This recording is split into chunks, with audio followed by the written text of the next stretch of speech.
Sarah Martinez sat in row 9, seat C, staring out the airplane window at the clouds below.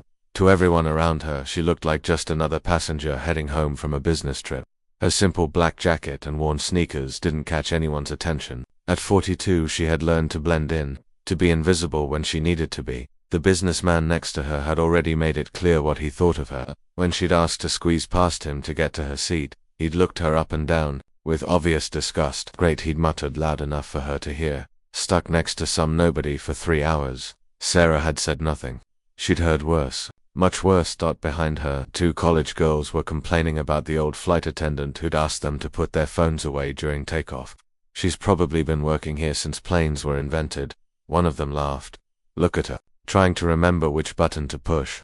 The flight attendant, Maria, was at least 60 with graying hair and tired eyes. Sarah watched her move down the aisle, checking seatbelts with the patience of someone who'd done this job for decades. When Maria reached row 9, she smiled at Sarah. Comfortable?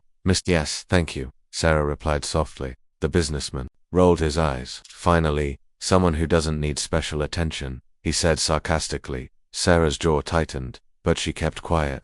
She'd learned long ago that some battles weren't worth fighting, not yet, anyway. As the plane climbed higher, into the afternoon sky, Sarah thought about where she was going. Back to her small apartment in Columbus, Ohio. Back to her part-time job at the hardware store where her boss, Mr. Henderson, treated her like she was lucky to have any job at all. You're not exactly management material, he'd told her just last week when she'd suggested a better way to organize the inventory. Maybe stick to stocking shelves. The other employees had snickered. Sarah was used to it. A single woman in her 40s with no college degree and no husband. She was easy to dismiss, easy to overlook. What none of them knew was where Sarah had spent the last 15 years of her life. What none of them knew was that Staff Sergeant Sarah Martinez had served 3 tours in Afghanistan and 2 in Iraq, that she'd earned a Bronze Star for valor, that she'd saved more lives than she could count. What they didn't know was that her business trip hadn't been to a conference or sales meeting.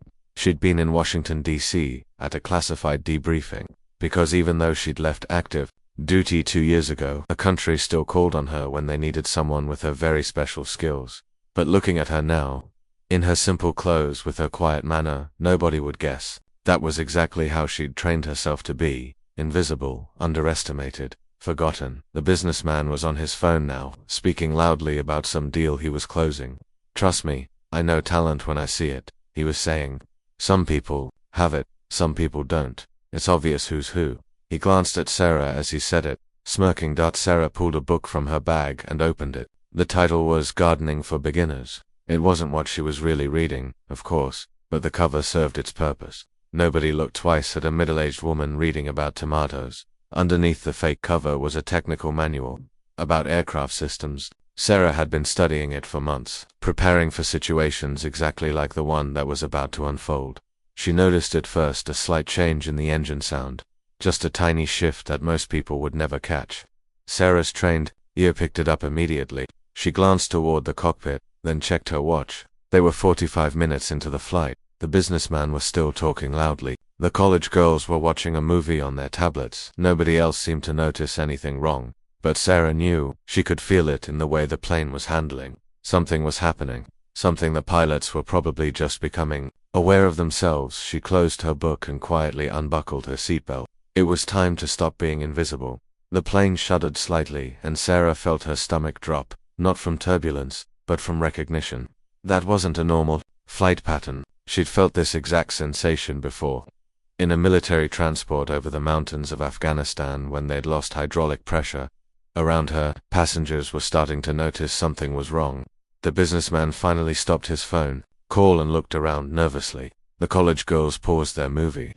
Ladies and gentlemen, this is Captain Williams speaking. The pilot's voice came over the intercom, steady but serious. We're experiencing some technical difficulties. Please remain seated with your seatbelts fastened while we work through this. Sarah was already moving toward the front of the plane, when Maria, the flight attendant, gently touched her arm. Miss, you need to return to your seat, Maria said kindly but firmly. I know, Sarah said quietly, but I might be able to help. Maria looked confused. I'm sorry. Before Sarah could answer, the plane lurched to the left. Several passengers gasped. A woman across the aisle started crying. Oh God, we're going to crash, someone shouted. The businessman grabbed Sarah's arm roughly. Sit down. You're making things worse by walking around. Sarah looked at him calmly. Sir, I need you to let go of my arm. Listen, lady, I don't know who you think you are, but sir. Sarah's voice hadn't gotten louder, but something in her tone made the businessman's hand drop immediately. Return to your seat. He did. Without another word, Sarah turned back to Maria. I need to speak to the pilots. Tell them, She paused, then said clearly, tell them Falcon 7 is on board. Maria's eyes widened. Every flight attendant was trained to recognize certain code words, though most never heard them used in real situations. Falcon 7 meant there was military personnel on board with relevant expertise. I'll tell them right away, Maria stammered, hurrying toward the cockpit. Behind Sarah, panic was starting to spread through the cabin. The plane was losing altitude now, and even passengers who knew nothing about flying could tell something was seriously wrong. We're all going to die.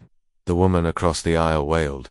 One of the college girls was hyperventilating. I can't breathe. I can't breathe. Sarah turned to face the cabin. In her quiet voice she said, everyone needs to stay calm. The pilots are trained for this. Panic helps no one. Who are you to tell us what to do? The businessman snapped. You're nobody. You're just some random woman. A man in row 12 stood up, his face red with anger. Yeah, sit down and shut up. You don't know anything. Sarah met his eyes steadily. Sir, I know you're scared. Fear makes people angry sometimes, but right now, I need everyone to trust me. Trust you, the man laughed bitterly. Lady, you look like you stock shelves for a living. If only he knew, Sarah thought, but she kept her expression calm. Maria returned from the cockpit, her face pale. The pilot wants to speak with you. Immediately, as Sarah moved toward the front of the plane, she heard the passengers behind her erupting in angry voices. This is insane. She's not qualified for anything. We're going to die because some nobody thinks she's important. Sarah had heard worse. Much worse. In Afghanistan, she'd been told women didn't belong in combat zones. In Iraq, she'd been called weak, useless, a liability. She'd proven them wrong, every single time. The cockpit door opened, and Captain Williams looked at her with desperate hope in his eyes. You're Falcon 7, he asked. Staff Sergeant Sarah Martinez, retired. She replied crisply. What's your situation, Captain? We've lost primary hydraulics, he said quickly. Secondary is failing. Controls are getting sluggish. I've got maybe 10 minutes before this bird becomes Sarah's mind immediately went to work, processing everything she knew about this aircraft type, emergency procedures, and backup systems. What about manual reversion? She asked. Limited. We can control basic functions, but landing. Captain Williams shook his head. I don't know if we can do it. Sarah studied the instrument panel, her trained eyes taking in dozens of readings in seconds. Captain, how many flight hours do you have? 18,000. Combat experience? None. Sarah nodded. I do, and I've landed worse aircraft in worse conditions. With your permission, I'd like to help. Behind them, the panic in the cabin was getting worse. Someone was screaming now, others were crying, and still others were demanding to know why some random woman was in the cockpit. But Captain Williams was looking at Sarah like she was exactly what he'd been praying for. You've landed aircraft like this before? Captain Williams asked, hope flickering in his voice. C-130s with combat damage over hostile territory, Sarah replied, her hands already moving over the instrument panel with practiced efficiency. This is actually easier. No one's shooting at us. The co-pilot, a younger man named Davis, stared at her in disbelief. Ma'am, with respect, civilian aircraft are completely different from military. Lieutenant Davis, Sarah interrupted, reading his name tag. I spent 2 years training civilian pilots on emergency procedures at Andrews Air Force Base. I'm familiar with this aircraft. She pointed to a gauge that both pilots had missed. Your auxiliary hydraulic pump is still functional, but it's not engaged. You can get maybe 60% control back if you switch to manual override and pump the pressure yourself. Captain Williams looked where she was pointing. We didn't think of that. It's not standard procedure for civilian aircraft, Sarah explained, already reaching for the manual controls. But it works. As she made the adjustments, the plane's wild swaying began to steady. In the cabin behind them, the screaming stopped for a moment as passengers felt the aircraft level out. How did you know that would work? Davis asked, his voice filled with amazement. Because I've done it before, Sarah said simply. Captain, we need to find the nearest airport with a long runway. This landing is going to be rough. While Captain Williams contacted air traffic control, Sarah studied the weather reports and runway conditions.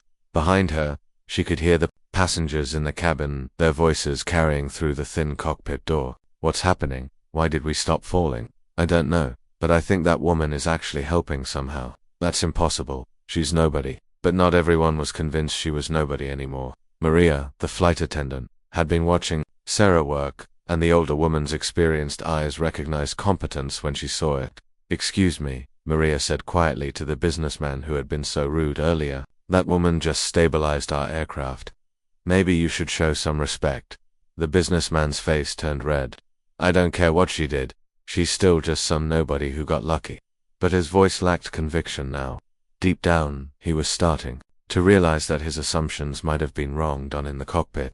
Captain Williams was getting updated information from air traffic control. "There's a military airfield 20 miles north of here.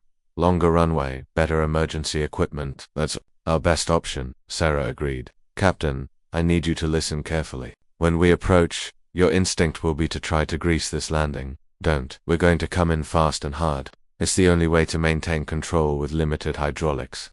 Fast and hard. Davis looked nervous.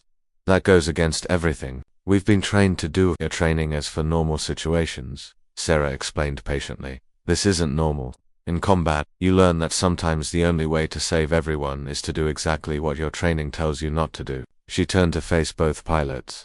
"I know this is hard to accept help from a stranger, especially one who doesn't look like what you'd expect.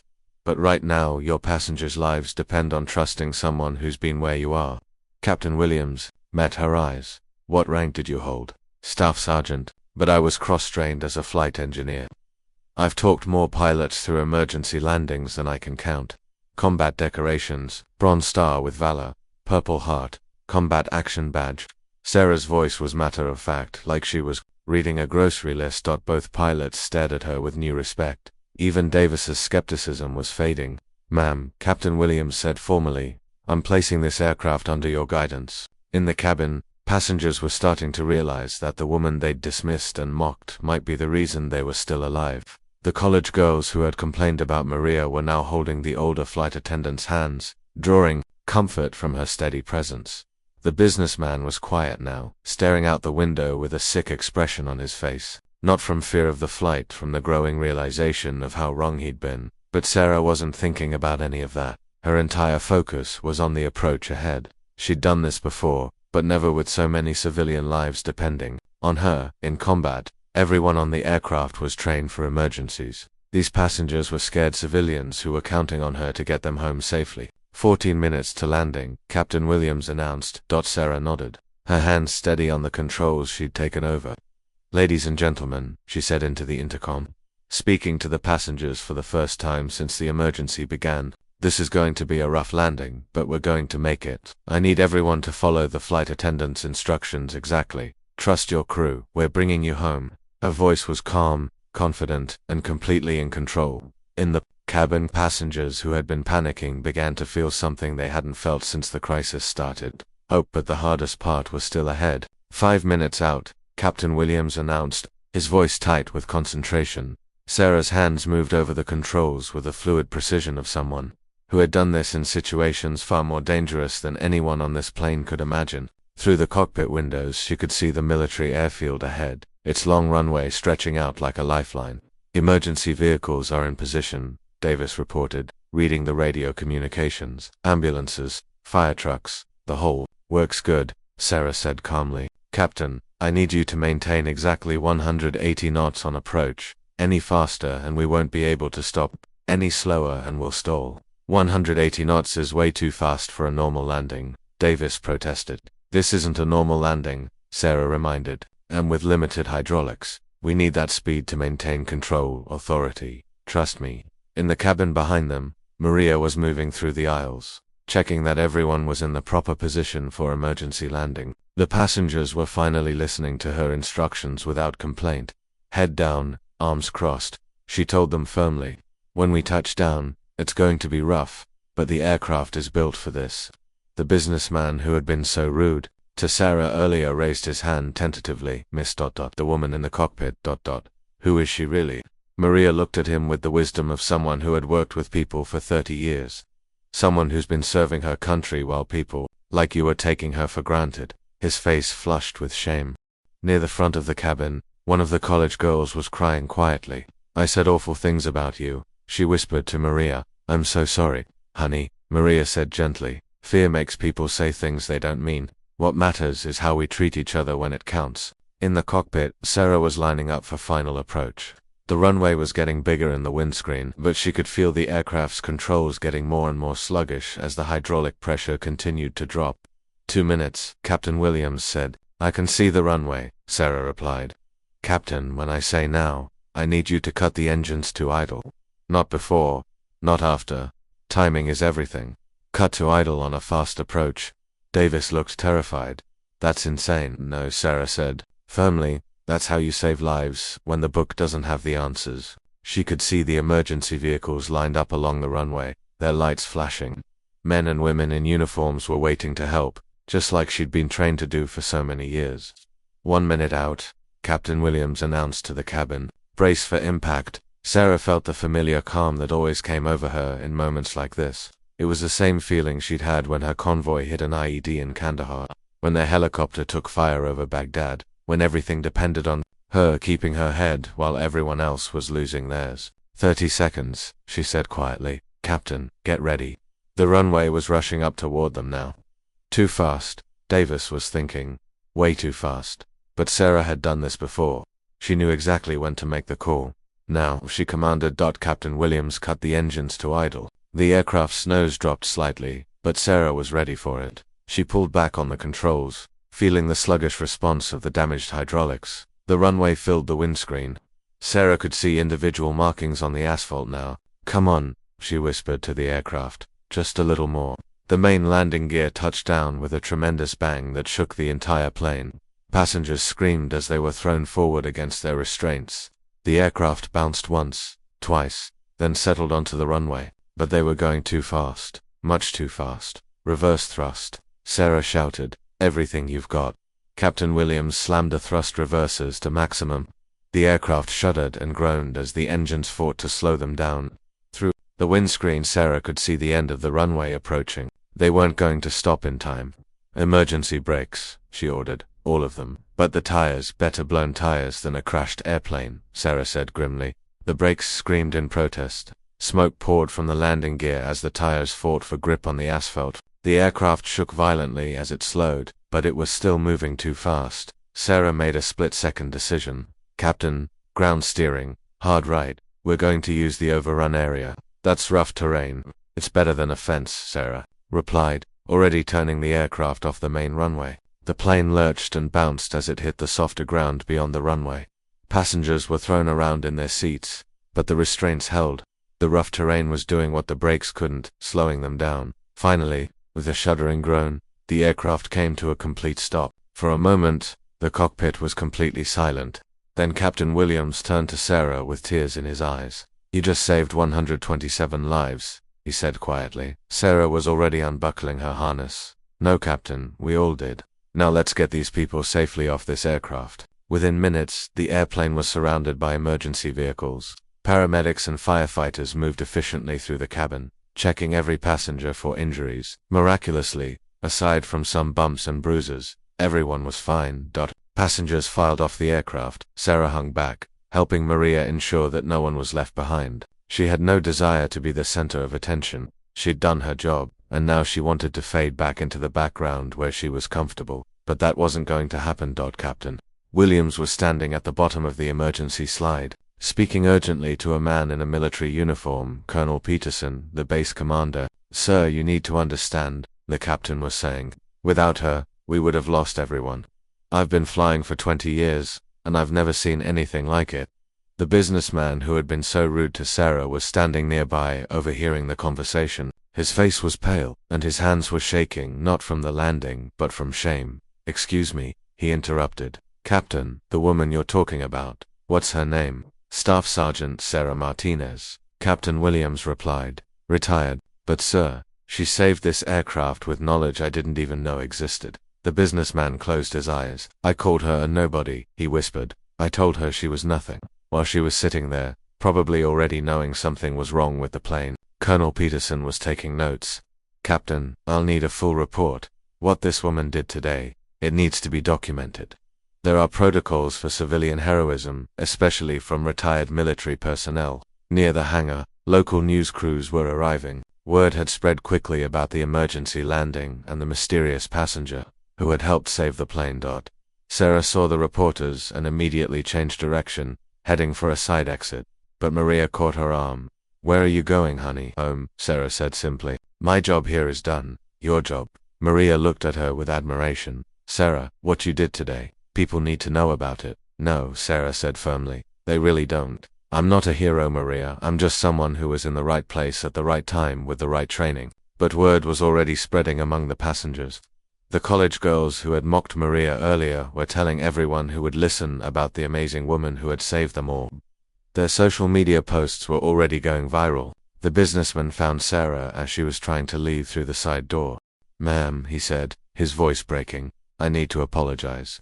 I said terrible things to you. I judged you without knowing anything about who you are." Sarah looked at him calmly. "Sir, you don't owe me an apology. But maybe next time, remember that you can't tell what someone is capable of just by looking at them."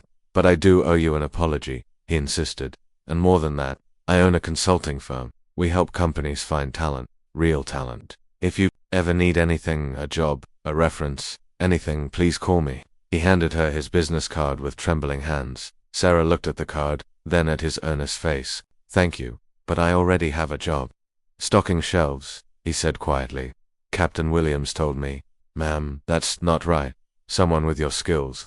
"Mr. Henderson at the hardware store gives me flexible hours," Sarah explained. "That's important to me. Sometimes my country still calls, and I need to be able to answer."